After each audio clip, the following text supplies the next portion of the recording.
आज के वीडियो के विषय में बात करने से पहले अगर आपने अभी तक मेरे चैनल को सब्सक्राइब नहीं किया है तो प्लीज़ सबसे पहले चैनल को सब्सक्राइब कर दीजिए और साथ ही साथ बेल आइकन को भी बजा दीजिए ताकि जो भी मैं नया वीडियो डालूं तो आपको उसका नोटिफिकेशन मिल सके। तो साथियों, अब बात करते हैं आज के इस वीडियो की। हम लोग जितने भी काम करते हैं साथियों, क्या होता है उसमें ज़्यादातर काम हमारे गर्दन को आगे की तरफ झुक के करने वाले होते हैं। चाहे हम पढ़ाई कर रहे हैं, चाहे किचन में खाना बना रहे हैं, चाहे लैपटॉप कंप्यूटर पे काम कर रहे हैं, चाहे मोबाइल देख रहे हैं, चाहे किताब पढ़ रहे हैं, चाहे हम घर के झाड़ू पोछा कुछ भी काम अगर हम जो भी करते हैं उसमें हमें आगे की तरफ झुक के करना होता है। और जब ऑफिस में खास करके जब ऑफिस में बहुत देर तक हम आगे की तरफ झुक करके कंप्यूटर पे काम करते हैं तो हमारी गर्दन पे क्या हो जाता है, स्टेपनेस आ जाती है, अकड़न आ जाती है, जकड़न आ जाती है। तो इस अकड़न को, इस जकड़न को किस तरीके से हम ठीक करें, ये हम किसी भी समय कर सकते हैं। इसके लिए ज़रूरी नहीं है कि आपको सुबह के समय ही करना है। जब भी आपको टाइम मिले आप इन कुछ हल्की सी जो मूवमेंट्स हैं हमारी गर्दन की, उन्हें आप ऑफिस में भी कर सकते हैं। जैसे आप मान लो बहुत देर तक ऐसे करके बैठे काम कर रहे हैं तो आप इस तरीके से लंबा गहरा सांस लेकर के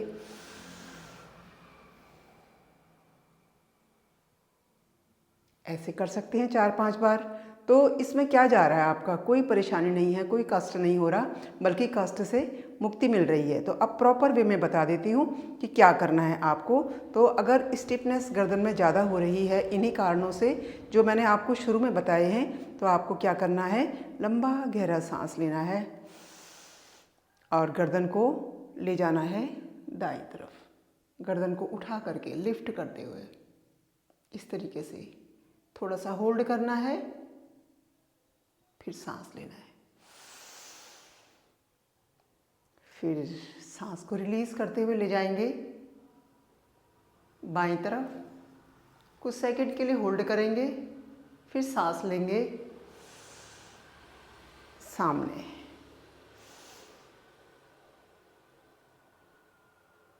दाईं तरफ सांस लेते हुए सामने,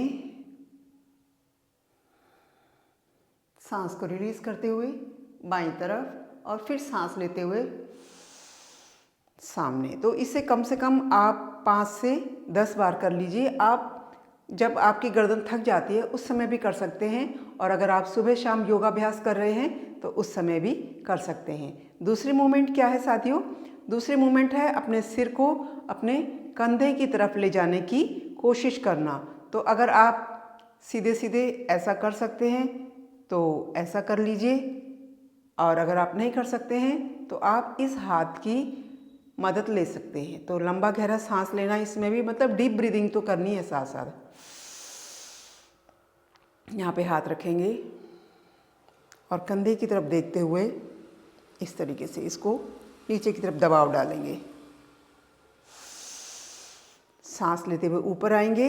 अब हम इस वाले साइड अपना हाथ रखेंगे और सांस को रिलीज करते हुए बाईं तरफ ले जाएंगे।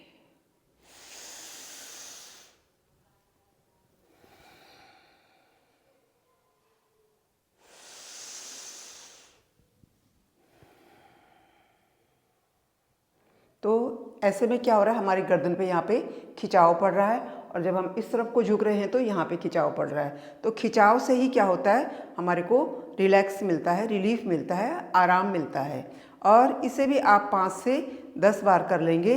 और अगली मूवमेंट जो है साथियों वो बहुत ही इफ़ेक्टिव है। जो अगली 2 मूवमेंट्स हैं, वैसे चारों ही इफ़ेक्टिव हैं, लेकिन अगली 2 मूवमेंट जो मैं आपको बता रही हूँ, क्या करना है, आप ऐसे बैठे हैं, सीधे स्पाइन को सीधा रखना है, लंबा गहरा सांस लेना है और गर्दन को धीरे धीरे पीछे की तरफ ले जाना है, सांस को रिलीज करना है। थोड़ी देर होल्ड किया, फिर आगे की तरफ सांस को रिलीज करते हुए थोड़ा होल्ड, फिर सांस लेना है पीछे की तरफ। फिर सांस लेते हुए ऊपर। इसे भी आप कम से कम 5 बार या 10 बार तक कर सकते हैं, लेकिन करना क्या है, रेगुलर करना है। और जिस समय आपके गर्दन में स्टिफनेस आ रही है काम करते हुए या पढ़ते हुए या घर का काम करते हुए, उस समय आप कभी भी इसे कर सकते हैं। तो ये तो है हमारी 3 इफ़ेक्टिव मूवमेंट। अब चौथी मूवमेंट जो है वो है क्लॉकवाइज और एंटी क्लॉकवाइज जो है अपनी गर्दन को आराम आराम से घुमाना है। साथियों, आप बिना सहारे के भी घुमा सकते हैं और सहारे अपने हाथों का सहारा दे करके भी घुमा सकते हैं। इस तरीके से आप अपने गर्दन को दोनों तरफ से इस तरीके से दबाव डालिए और इस तरीके से ऊपर की तरफ सांस लेंगे, नीचे की तरफ सांस को रिलीज करेंगे।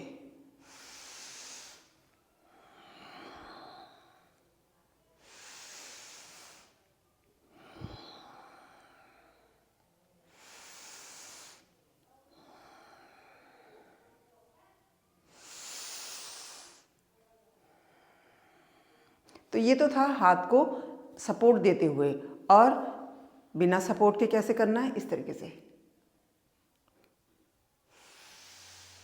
सांस लेंगे, सांस को रिलीज करेंगे,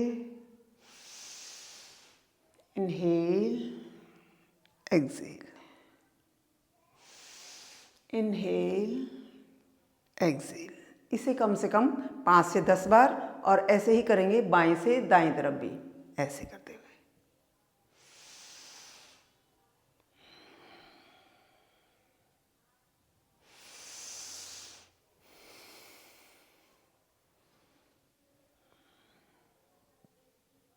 इसे भी करेंगे 5 से 10 बार। अब क्या करना है, अब गर्दन की तो 4 मूवमेंट हो गई।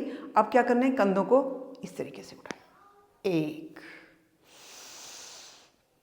2 3 4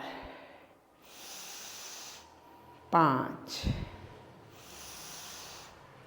6। तो कम से कम 5 से 10 बार इस ऐसे कंधों को ऊपर करने वाला जो स्ट्रेचिंग है, इसे भी करेंगे। तो ये 5 मूवमेंट अगर आप करेंगे गर्दन की, तो न तो सर्वाइकल होगा, न स्पॉन्डिलाइटिस होगा, और न ही गले में गर्दन में जो है स्टिफनेस होगी। तो आशा करती हूँ कि आपके लिए ये वीडियो लाभदायक होगा।